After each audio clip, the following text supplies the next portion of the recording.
Salam alaikum, matalid, matal ahwal, et bonjour. Alors, dernier jour du Ramadan 2021, alhamdulillah. Ça s'est très bien passé, comme toujours. C'était, pour moi, comme pour tout le monde, moi, ça a été une baraka. C'est, voilà, comme toujours, alhamdulillah. Alors, je voulais revenir avec vous, là, sur le tweet qu'a fait Riyad Mahrez pour soutenir la Palestine. Et les réactions qu'il y a eu, on va y revenir. Alors là, déjà, regardez cette belle image. C'est un Palestinien qui a écrit le nom Riyad Mahrez sur le sable en Palestine. Vous voyez l'impact et comment ça leur a fait plaisir. C'est très joli. Alors, maintenant, on va passer au côté moche, vilain, noir. Après le côté lumineux et courageux de Riyad, passons à Zetot. Zetot qui lui envoie un tweet pour lui répondre à son truc là. Qu'est-ce qu'il dit? C'est très gentil, frère Mahrez, de sympathiser avec nos frères opprimés et vulnérables en Palestine, mais ce ne serait pas moins beau de sympathiser avec vos frères opprimés et vulnérables en Algérie. Voilà, donc quel rapport? Mais quel rapport avec des gens qui sont en train de se faire massacrer et tuer depuis presque 100 ans maintenant, en exagérant un peu, et des enfants qui meurent là dernièrement, mais c'est incroyable. Mais quel rapport avec ce qui se passe en Algérie? Alors, je vous signale là, tous les trois là, que j'ai cités dans le titre, Khaled Zadrani, Zitout et Amir DZ. Bourkhis, je l'appelle, c'est pas Bourkhos là, ou Bourkhos, comment il s'appelle. C'est un Rkhis, c'est un vaurien.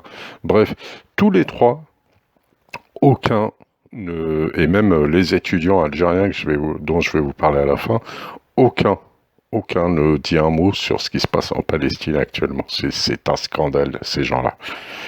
Alors, donc voilà. Donc il lui tweet ça. En fait, c'est une opération coordonnée. Alors après, vous avez Borges, là, qui, regardez, il se prend pour... C'est son tweet, ça. Son Twitter. Journaliste d'investigation. Non, mais mort de rire. Enfin, bon, allez, on dit rien. Alors lui, qu'est-ce qu'il lui a envoyé aussi un tweet à Mahrez, dans le même ton, pareil, que Zetot. Tu parles pas de l'Algérie, blablabli. Voilà, il lui a envoyé aussi une photo montrant une petite arrestation de rien du tout. Bon, il y a un cher, oui, il s'est pris un peu une baffe, apparemment, mais bon, c'est un petit coup de nerf. C'est pas cool, mais bon.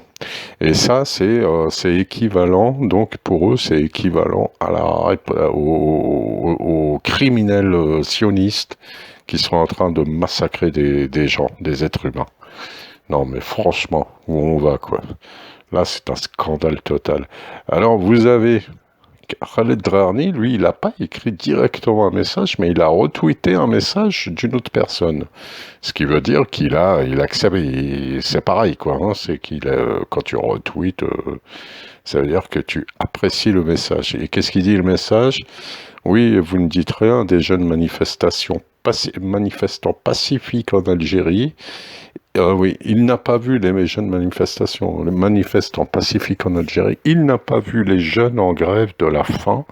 Il n'a pas vu les mineurs qui ont subi des sévices corporels dans les commissariats.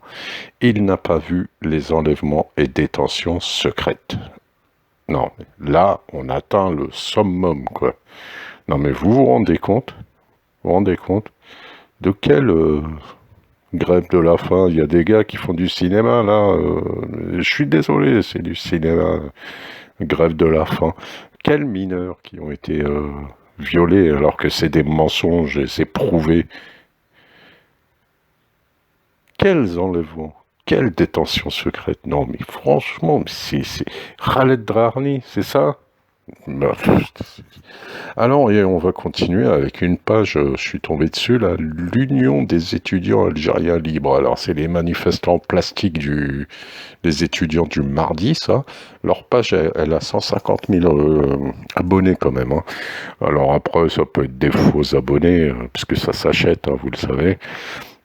Mais c'est sûr, alors eux soutiennent Rarni à fond, oh là là, il s'est fait un petit peu arrêter, ah il s'est fait bousculer, ah, je bon, laisse tomber quoi. Donc sûrement il marche dans toute cette combine, c'est une honte, cette UEAL, c'est une honte. Et j'ai honte de ces étudiants-là, pas des, j'ai bien mis dans le titre des étudiants, j'ai pas mis les étudiants algériens. Euh, mais j'ai honte, moi, de ces gens-là. J'ai honte qu'ils se prennent pour... en plus, ils sont instruits, je comprends même pas, quoi. Je comprends même pas. Donc, tous ces gens-là, bon, j'ai pas de mots, la Ranaïsaïm. Alors, tous ces gens-là, en fait, là, j'ai écrit, quoi, un résumé. Pour moi, c'est malheureux qui croient qu'une révolution, c'est un jeu de hasard.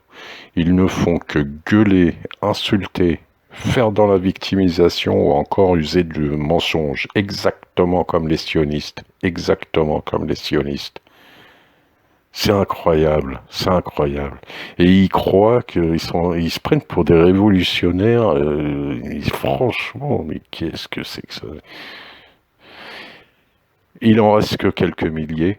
Il reste que quelques milliers d'égarés et des meneurs à l'ego surdimensionné qui se prennent pour des Che Guevara. Et ils n'ont aucun rapport avec les millions qui ont commencé ce mouvement populaire. The game is over. Le jeu est terminé. Et ce n'est plus une affaire de voix pour crier dans les rues, mais de voix que l'on mettra dans les urnes le jour du vote, le 12 juin 2021. Ce vote qu'ils veulent absolument saboter, hein. Votons pour avancer. Voilà, c'est la seule réponse. Mais Inch'Allah, Ya Rabbi yahdi al-Sha'b al-Jazairi bash yvoti في الخطرة هذه. Inch'Allah. Parce que là, il faut mettre fin à ces gens-là. C'est pas possible. Qui gueulent, que oui, qu'ils soient pas d'accord, qu'il y a un hirak de travail pour agir contre tout ce qui va pas. Oui, 1000 fois, 1 million de fois, oui.